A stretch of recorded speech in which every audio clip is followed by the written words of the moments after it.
returning from Greece, he went to the Palatine and the sanctuary of Apollo. He placed the sacred crowns in his bedroom around the beds, and statues of himself in the dress of a lyre player. He even struck a coin with this design. This is a copper coin of the Emperor Nero. On the front we have the Emperor's portrait and titles, which is what you'd expect, but it's really the other side of the coin that interests us here.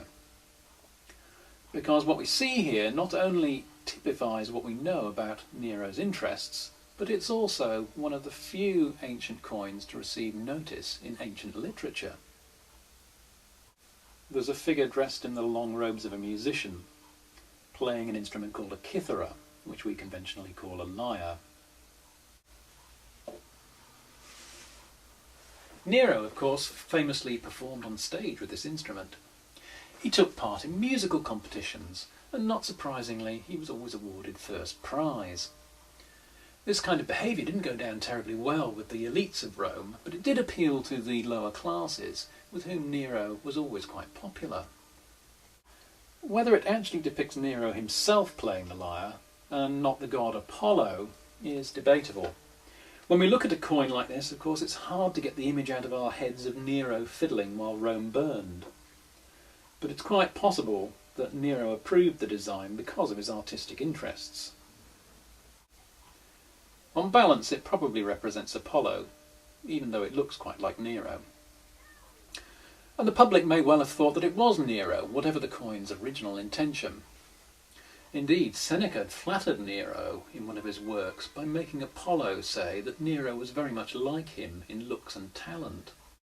Says Apollo, "Image of me, in looks and beauty as well, in song and voice no worse.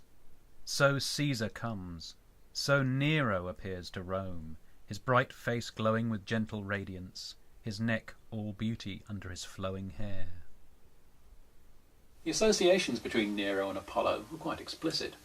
In AD 59, when Nero had first appeared on stage, the audience proclaimed him Apollo. He had coins issued with portraits showing him wearing a crown of solar rays, an attribute of Apollo and the sun. And he had a colossal statue of himself made, showing him as the sun.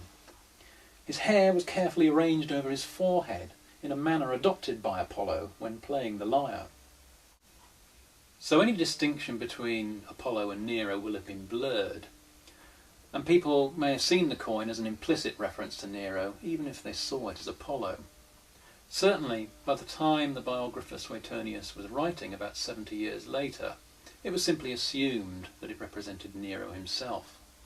The emperor's notoriety as a lyre player wouldn't allow people to think anything else.